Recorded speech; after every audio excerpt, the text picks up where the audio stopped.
El portal informativo de Fundación para la Promoción del Altruismo, institución de asistencia privada, presenta El lado humano del periodismo, un servicio de anunciación, comunicación altruista, compromiso y servicio.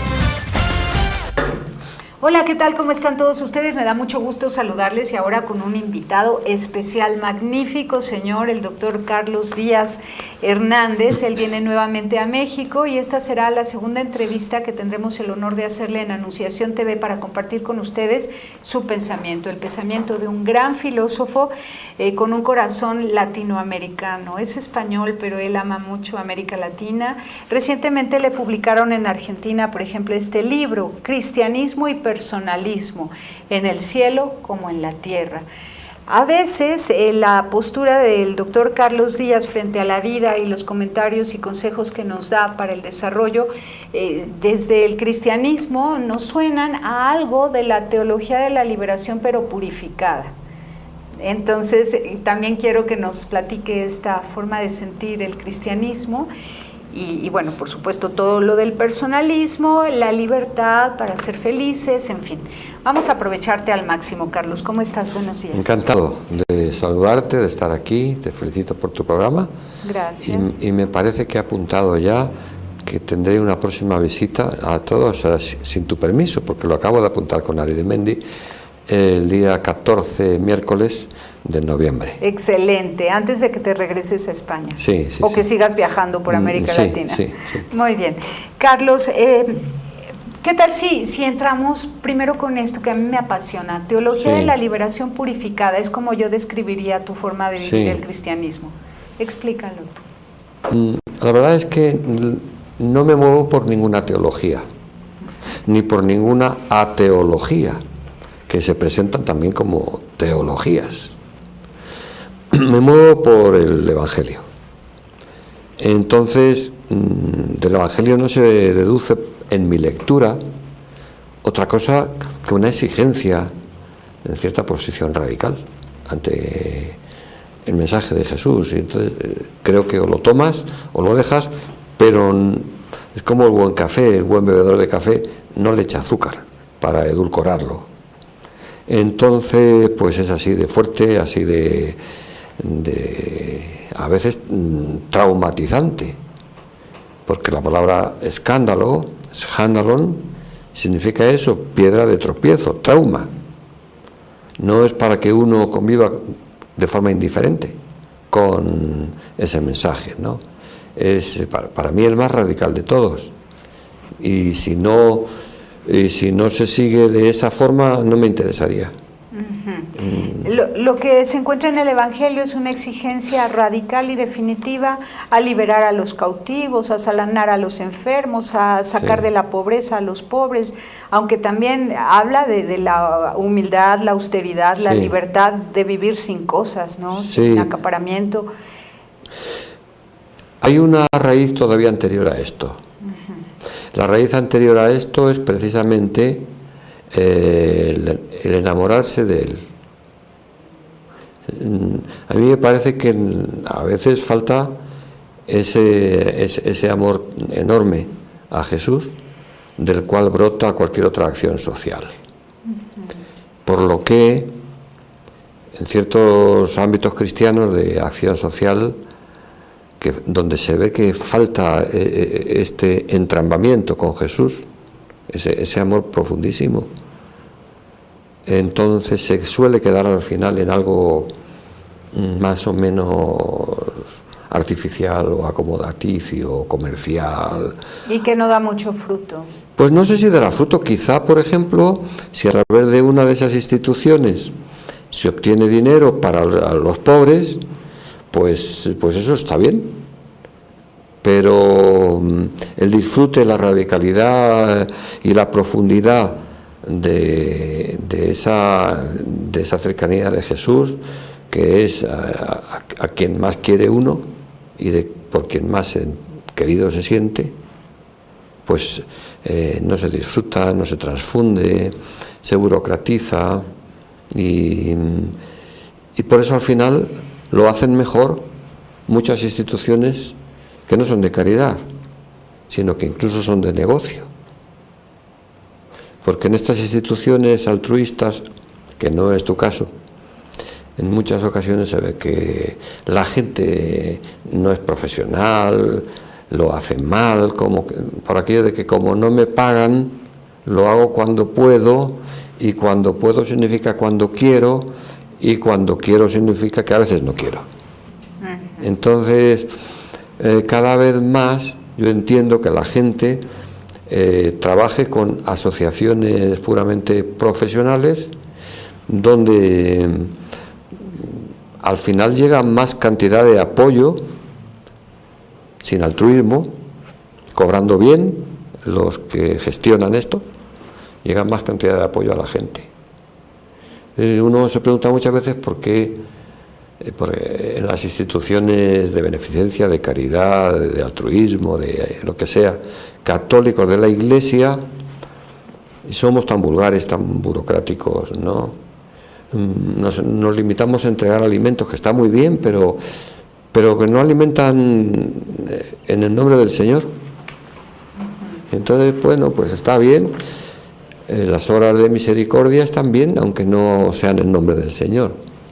Entonces yo lo que quiero siempre es seguir en esta dimensión del amor de Jesús, que a uno le hace más creativo, más imaginativo, más intuitivo, y dentro de la dificultad, si se puede, hasta mejor persona.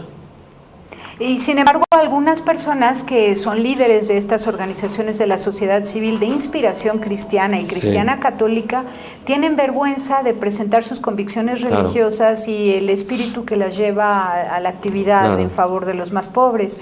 ¿Tú cómo ves esta actitud?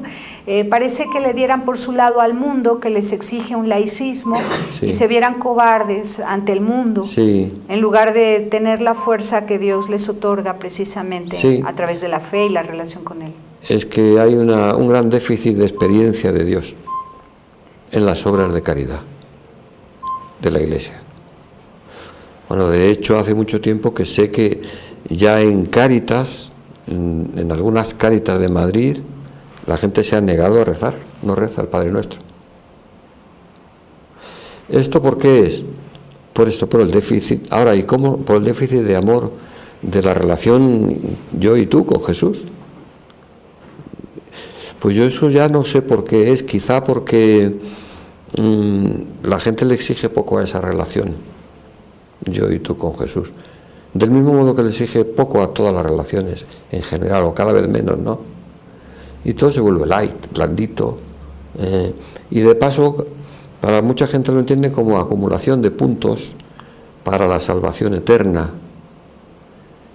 Trabajar un poquito, ¿no? Y siempre rebajando el mensaje evangélico de Jesús, siempre rebajando. Y al final se puede dar el caso de gente que está trabajando 20 años en Cáritas, que no sepa realmente, que no sepa nada sobre Jesús, ni con Jesús desde su interior, porque no se hacen cursos ni nada, la experiencia de Dios se oculta muchas veces. Cuanto más debería manifestarse. Claro, algunos católicos han propuesto que basta con tu buena relación con los demás que dé testimonio del amor de Dios, en lugar de hablar propiamente de Dios o invitarlos o evangelizarlos.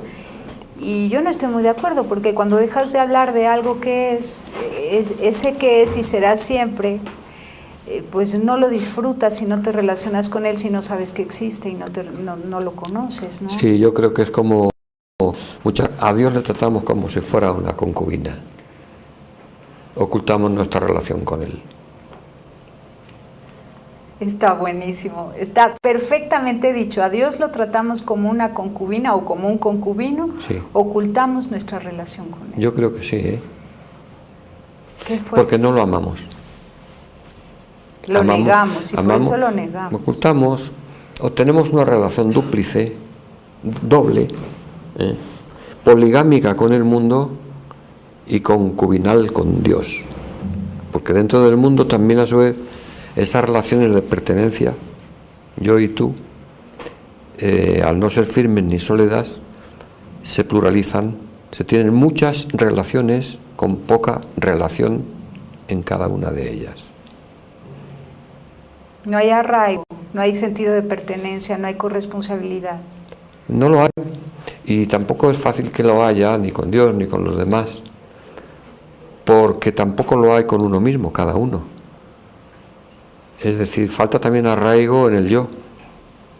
Un arraigo que, si hablamos cristianamente, es un arraigo que consiste en desarraigarse para entregarse. Pero es que es muy difícil arraigar hoy en algo, ¿eh? ¿Eso qué significaría? Pues arraigar significaría levantarse más temprano, ceder derechos y asumir deberes, renunciar muchas veces a efectos secundarios como el dinero. Significaría, pero todo eso haciéndolo alegremente. Cuando uno pronuncia la palabra renuncia, la gente se echa a temblar. Entonces, cuando debe ser una decisión, renuncio a muchas cosas por lo más preciado, ¿no? Libre, exacto, y volitivamente afectiva y alegre.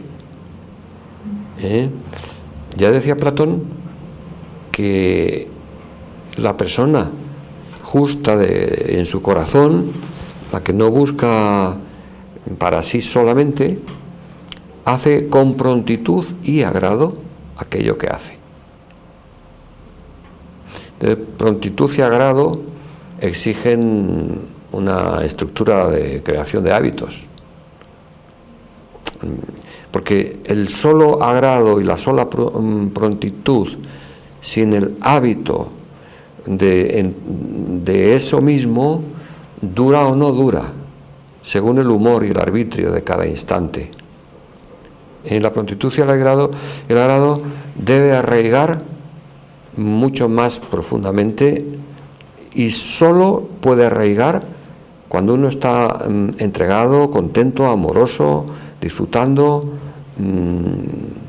Cuanto más profundidad mejor, más arraigo. A mayor profundidad, mayor arraigo, y a menor profundidad, menor arraigo y menor deseo de continuar y de permanecer y de incrementar la relación, ¿no? Creo que esto es lo que no es nada nuevo, por tanto que no me extraña que personas desarraigadas oculten su relación con aquel que es el gran arraigo, porque no lo tienen, que es Dios. Y hay otro peligro ante esta omisión tan grande. Hay otros que están introduciendo la idea de la madre tierra, de la partícula de Dios, de un Dios que no tiene una personalidad, sí. Es un Dios impersonal. Y a propósito del personalismo, quiero que hablemos de Dios como persona. Sí.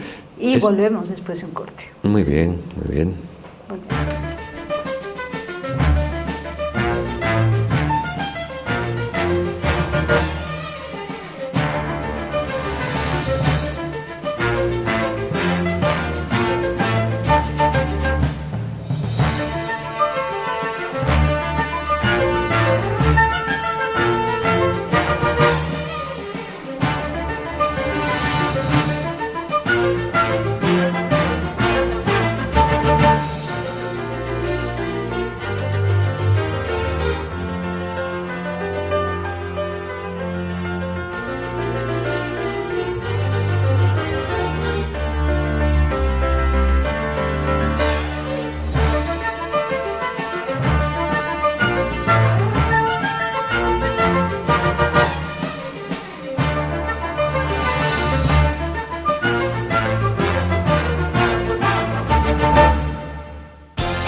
Continuamos con el doctor Carlos Díaz y ahora queremos hablar del personalismo, pero antes del personalismo entre personas humanas vamos a hablar de esa relación, de esa posibilidad de actitud ante una relación con Dios. Dios persona que nos quieren algunos otros que no conocen a la persona de Jesucristo, o incluso el Dios desconocido pero que es deseable como persona. Y antes de encontrarlo ya se está introduciendo la idea de un Dios, energía, luz, Big Bang, Madre Tierra. Dicen que ya encontraron la partícula de Dios, que es ¿Y eso materia. de la partícula de Dios? Eso que llamaban los físicos, ¿no? Sí, los físicos. Entonces Dios acaba siendo materia, energía. Son cosas muy antiguas todas estas, ¿eh? Lo que pasa es que ahora suenan más, dada la paganización. Sí, es lo que me llama la atención, lo que era el vitalismo, que es una de las filosofías más antiguas y más incompletas, ¿no? Partícula de Dios es una expresión que ya había manifestado Heráclito de Éfeso. Imagínate, hace siglo VI antes de Cristo. Los naturalistas y los vitalistas. Claro. Sí. Entonces, todo lo demás, pues siempre ha habido panteísmos, todo es Dios. Siempre ha habido fisiocratismos, la fisis, la naturaleza es Dios. Todo esto, siempre ha habido movimientos míticos mágicos, de fuerzas de la naturaleza, animismos. África es el 90% animista todavía hoy. Lo que pasa es que cuando ha desaparecido el interés por la teología cristiana, pues necesitando también la gente tener algo a lo que aludir, en lo que creer, a lo que aferrarse, esta nueva oferta está arrasando en el mercado, ya digo, por vacío o por ausencia de la oferta cristiana. Mientras que los cristianos, como ya dijimos, se callan su relación con Dios. Se callan y muchas veces no saben, desconocen.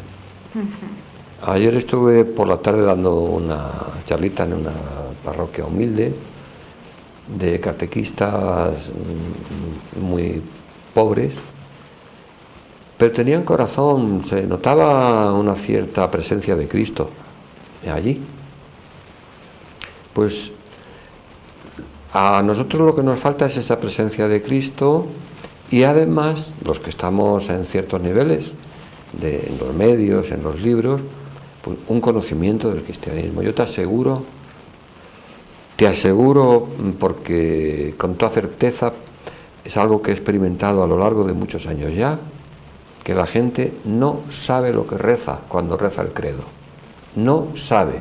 Casi ningún artículo de fe. Te lo digo porque, vamos, ya sobre la base de muchísimos lugares en muchas partes de la tierra, con gente católica.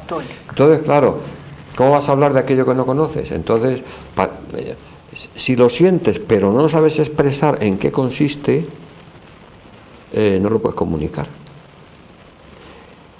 Entonces eso por un lado. Por otro, si lo sabes pero no lo sientes, tampoco puede tener ningún desarrollo de impregnación en nadie, que es lo que le ocurre, diríamos, más o menos a los teólogos establecidos. Ellas son cada vez menos, más viejos y más perezosos.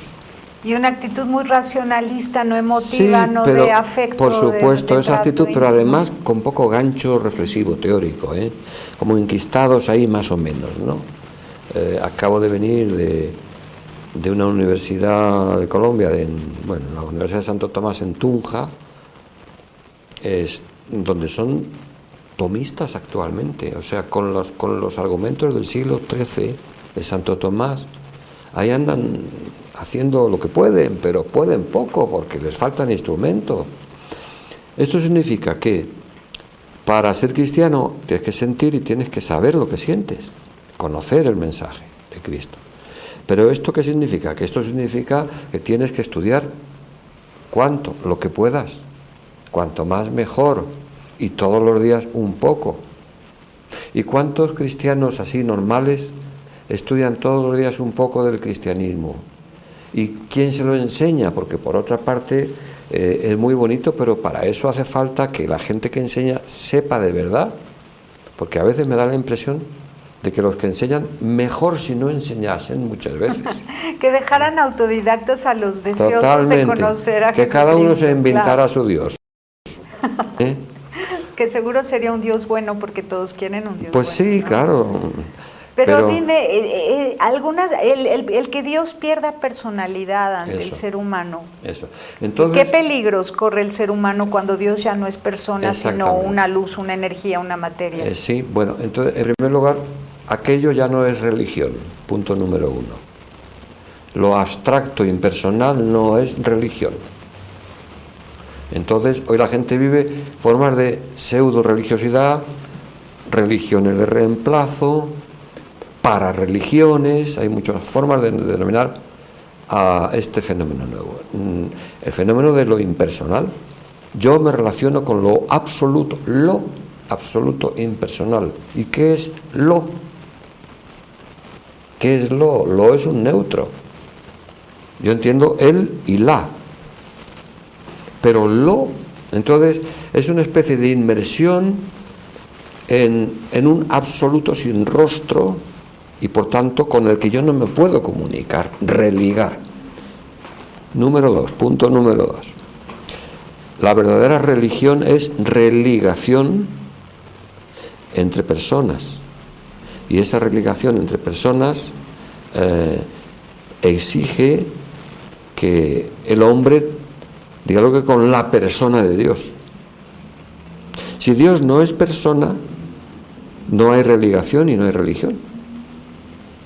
Tercero, si esto es así, religiones solo pueden ser las personalistas, no las transpersonalistas. Entiendo por tales budismo e hinduismo, que tienen muchas cosas bellas, que sirven mucho para el ser humano, pero que se mueven en el terreno de la ética, en el terreno de las buenas vibraciones, de la armonía, de la paz, de la sensibilidad, del perdón, de la ternura, de la cercanía, de todo eso sí, y está muy bien, y hay que conocer esas religiones, pero no tienen finalmente un tú divino, ningún rostro. De hecho, el budismo es una posición sin Dios, es una religión sin Dios, por tanto no es una religión. No podría colmar lo más profundo y hondo del ser humano. Pues no lo puede colmar, porque es todo el deseo del budismo es lograr el nirvana. ¿Qué es el nirvana? La negación del yo. ¿Por qué hay que negar al yo? Pues porque, según el budismo, el yo da dolor. Si quieres ser tú, tienes que esforzarte, tienes que luchar. Si quieres ser yo, tienes que estar a la altura de tu yo, y si no estás a la altura de tu yo, no te gusta tu yo. Y finalmente todo yo es particular, reducido. Entonces Dios, dicen ellos, no puede ser un yo en sí, que sería un yo, tú para mí. Así que lo que buscan es lo indefinible, absoluto, pero lo. Y claro, en esa búsqueda, que es como un naufragio en pleno mar, tú estás allí con tu pequeño cascarón en tu barquichuela, solito, sin velamen, sin ir a ninguna parte, con el sol de plano encima de tu cabeza y esperando a que una gran ola te trague para dejar de sufrir en cuanto que cada uno es un yo. ¡Qué barbaridad! Ahora, esto que tú dices que me encanta, tú para mí, ¿no? Yo para ti. El ser humano es para otro. Sí. No es suyo. Soy yo, pero no soy mía. Pues tengo que ser de otro. Sí. Entonces las religiones personalistas, que son judaísmo, cristianismo y en parte islamismo, son religiones del yo y tú, no solo del yo. El yo personalista es comunitario. Entonces vamos a hacer una prueba delante de la televisión que tú diriges en este momento. A ver, dame la mano. Permanece. ¿Cómo te acuerdas cómo llaman los franceses a la palabra mano? ¿No te acuerdas? Bueno, men. Y a la palabra ahora, maintenant. Men, mano, tenan, sosteniendo.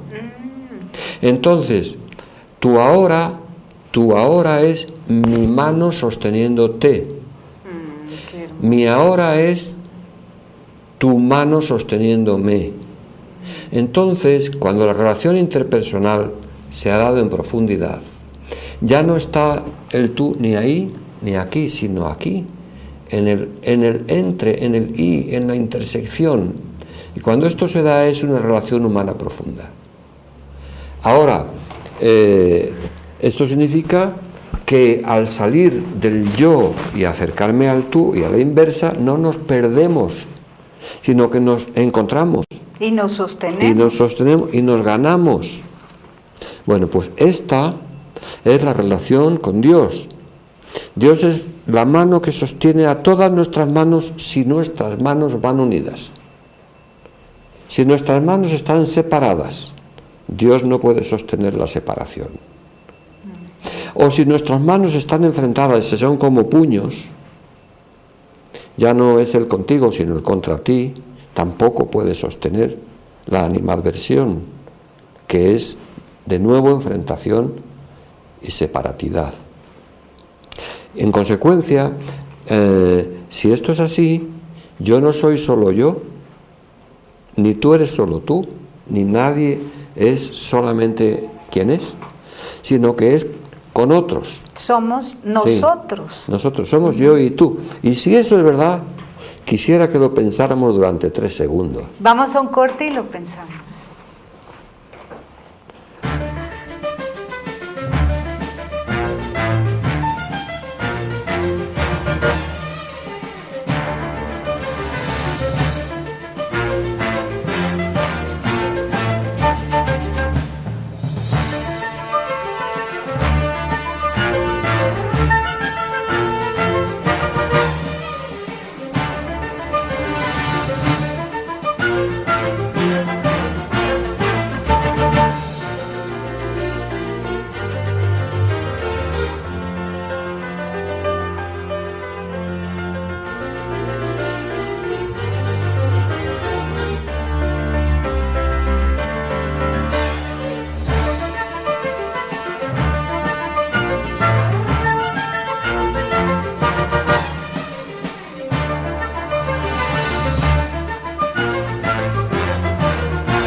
nos quedamos pensando antes del corte con el tema del nosotros. Cada persona es para otros. Uno nace de otros para otros, dice un amigo mío. Y va muy en la misma línea de tu pensamiento. Uno nace de otros para otros, no porque abandones a aquellos de los que naces, pero sí porque ellos te dan todo, la relación con ellos te ha preparado para darte a otros, ¿no? Eso yo lo creo, bueno, eso lo enseña el personalismo comunitario, que tiene tantas ramas y no hay ningún gurú dentro del personalismo comunitario. Pero decía Manuel Munier que solo se posee lo que se regala. Qué bien, es al revés, solo se posee lo que se regala. Solo lo que entregas sin esperar ninguna respuesta es porque lo posees y no te quedas sin ello. Si quieres retenerlo para ti, es que enseguida que lo donas te quedarás sin ello. Y ese es el miedo de mucha gente voy a utilizar una palabra compleja, el miedo a amar, que consiste en temer la pérdida de lo que doy. Si te doy amor y tú te quedas con él, yo me quedo sin él. Te vas con mi amor, te vas con mi corazón y me quedo sin nada, ¿no? Entonces, esta es, por tanto, debajo de esta sensación hay una gran tragedia antropológica. Yo no me puedo dar si tú no me firmas unos papeles, un contrato, o si no me devuelves lo que te doy para, de alguna manera, no quedarme en la calle, afectivamente, a la intemperie emocional. ¿Y cómo se resuelve esto? Siendo generosos, humildes, sabios, pues sensatos, sabiendo que no nacimos pegados, somos nosotros, pero no estamos pegados. En primer lugar tienes que sentirlo. Y cuando a mí me entregan el amor, las personas, me gusta mucho. Y pienso que eso a la gente le pasa igual, le pasa lo mismo a las otras personas. Entonces yo sí que percibo que da más fuerza sentirse amado que creerse fuerte. Y esto solo se sabe en la experiencia. Claro, en primer lugar tiene que ser una percepción empírica, experiencial, porque sin experiencia no hay nada. Volvemos a lo de sin experiencia de Jesús, no hay nada. Bueno, hay, pero no es. Entonces,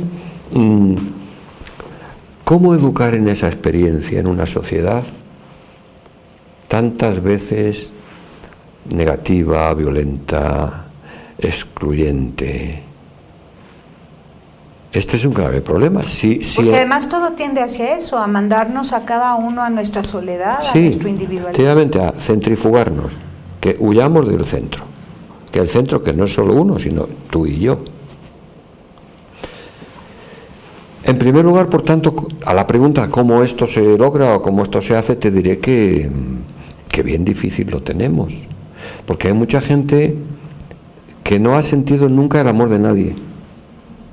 No, hay mucha gente a quien nunca alguien le ha dicho tú, en el sentido de tú y yo y tú. Andan por ahí, pues, centenares de millares de personas como perros aullando en manada, que no tienen un tú que les ame. Por otra parte, esta situación de vicio radical se refuerza con la organización económica que es el capitalismo.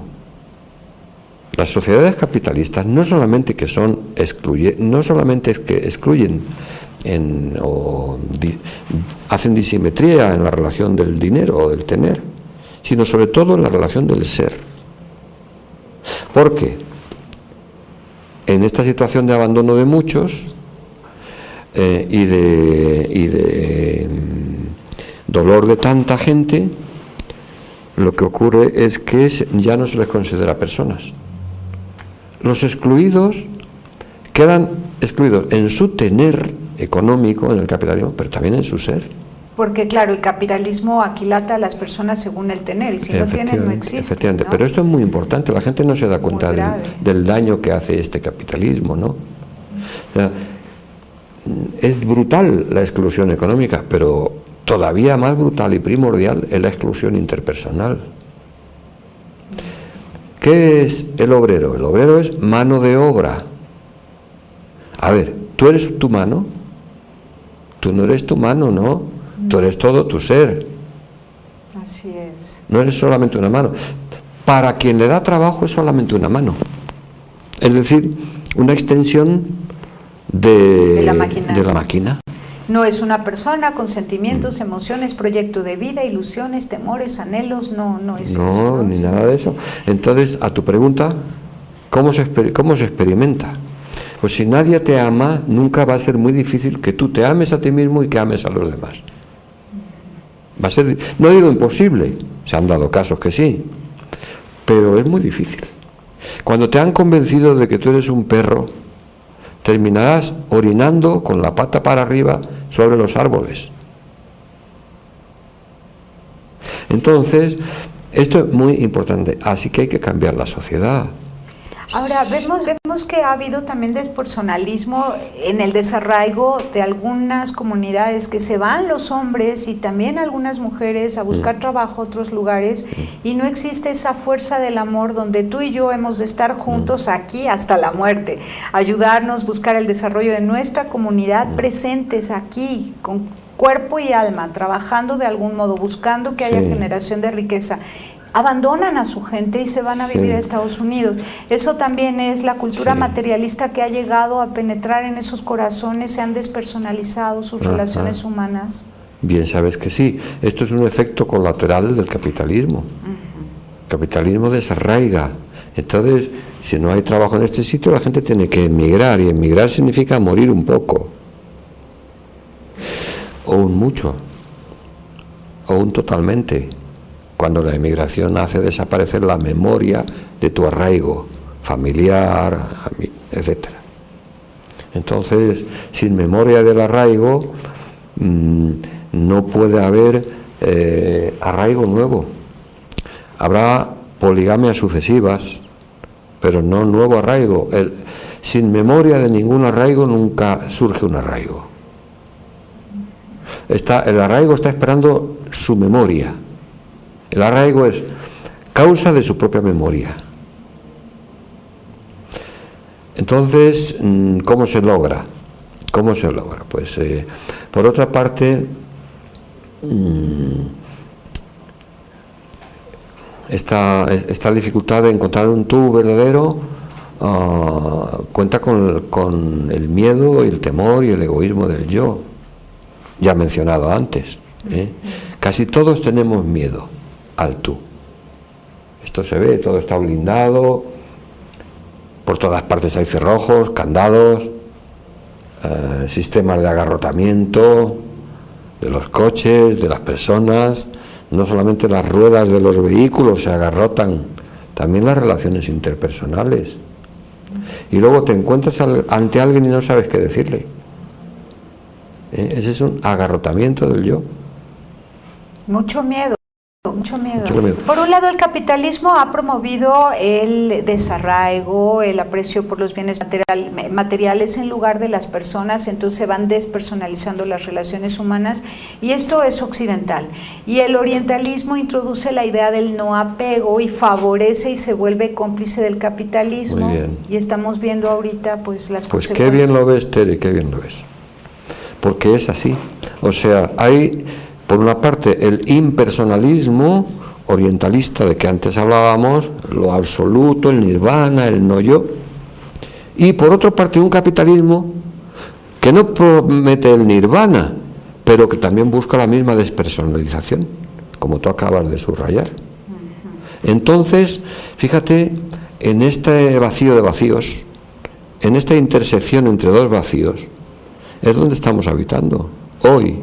Entonces se trata de recuperar, la palabra recuperar no me gusta, se trata de renovar, revivir, repristinar, revitalizar sería la mejor, restaurar, restaurar suena un poco a mueble viejo.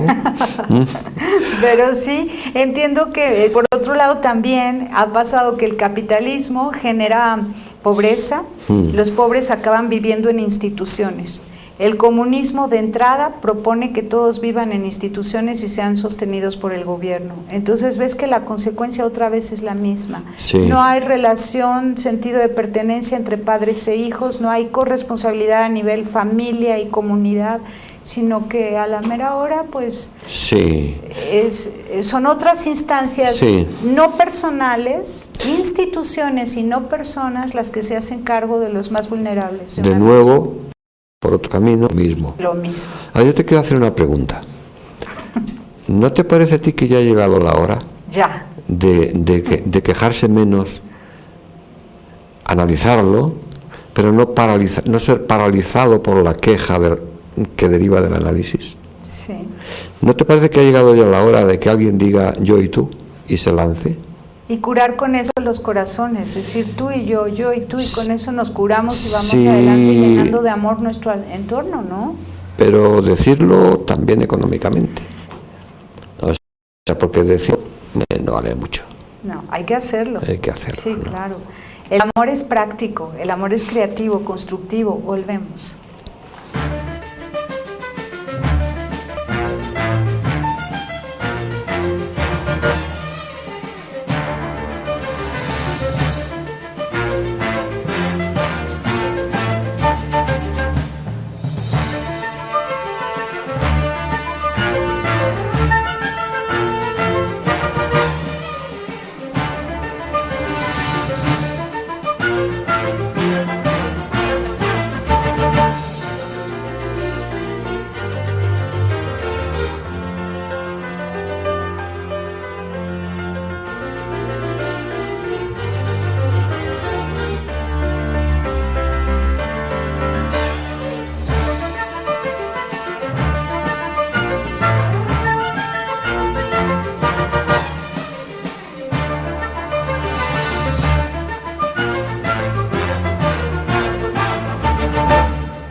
Continuamos con Carlos Díaz y concluimos de los 3 bloques anteriores que lo más hermoso del mundo son las personas. Sí. De ahí que el personalismo viene siendo un remedio importantísimo, una vitamina fortalecedora del sentido de la vida humana y que tenemos que aplicar ya en la empresa, en el negocio, en el trabajo, en la política, en todo. Sí, la verdad que es una necesidad de todos los siglos, habidos y por haber.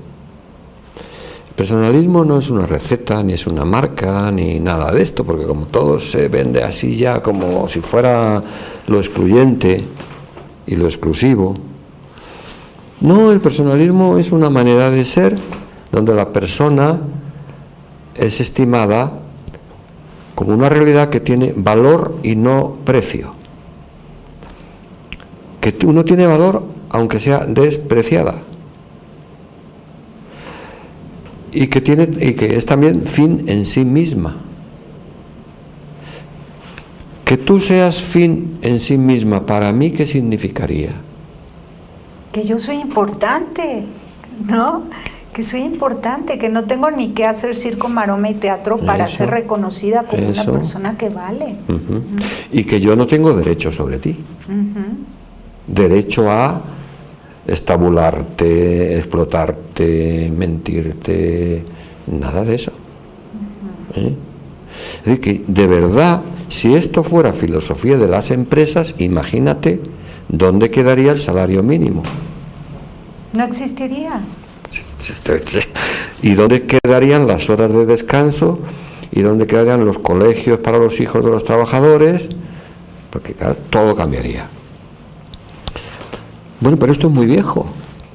Y entonces la gente dice, uy, otra vez el rollo de volver a los valores. Pues sí, la verdad es que a mí no me gusta hablar así, porque parece un rollo, a mí no me entusiasma. Pues sí, claro, es que una forma de frenar la propuesta positiva de un desarrollo sano, comunitario, basado en el personalismo, se toma como algo antiguo y dicen, ¿quieres volver al pasado? No, al contrario. Sí, a la abuelita, sí. La abuelita tonta, incapaz de manejarse tranquila y cómodamente en el mundo, como si fuera un minusválido emocional y sobre todo intelectual. Un minusválido, la abuelita. Ay, pobrecita, qué buena era, ¿no? Pero yo estoy hablando de la abuelita, sí, pero no solamente de eso, de la abuelita, del papaíto y del nietecito y de la sociedadcita, de todo.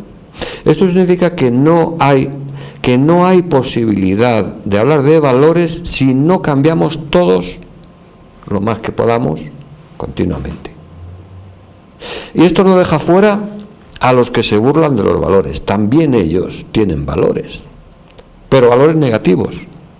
Se burlan de la amistad, de la reciprocidad, de la interpersonalidad, del afecto compartido, se burlan. Y, o peor todavía, oficialmente no se burlan, lo promueven, lo venden, pero realmente lo conculcan cada vez que lo promueven o lo venden. Por lo tanto, el personalismo no es cosa de valores, gente corta intelectualmente, no, sabemos muy bien dónde hay que poner, en qué llaga hay que poner cada dedo. Solo que ellos, como tienen muchos medios de masa a su favor y la connivencia de la gran cantidad de la gente, de la masa, nos presentan como si fuéramos débiles mentales. Sí, claro, hablar de cosas del pasado o hablar de valores de antaño en lugar de hablar con la verdad y decir, te estás refiriendo a valores permanentes. Eso, permanentes. Permanentes, no son viejos, son permanentes. Que a ti es el primero que te debe estar. Claro. Y mientras nos hables de valores disvalorando la realidad, no te vamos a escuchar. Vamos a apagar tu televisor y vamos a escuchar solo a Carlos Díaz. Sí. Y vamos de verdad a otra historia, porque esto no puede ser. Esto de hoy no puede ser. Ya se ve cómo va el mundo. Entonces, por imperativo categórico de dignidad personal, por imperativo existencial de supervivencia y por imperativo comunitario de buena vecindad, necesitamos vivir de otro modo. Punto. De esto estamos hablando. Y no de ninguna otra cosa parecida, así como con mensajitos desde los ricos para alienar a los pobres. No, por supuesto que no, y a todas luces no, al contrario. Entonces, el personalismo comunitario es es personalista, es relacional, yo y tú, pero es comunitario.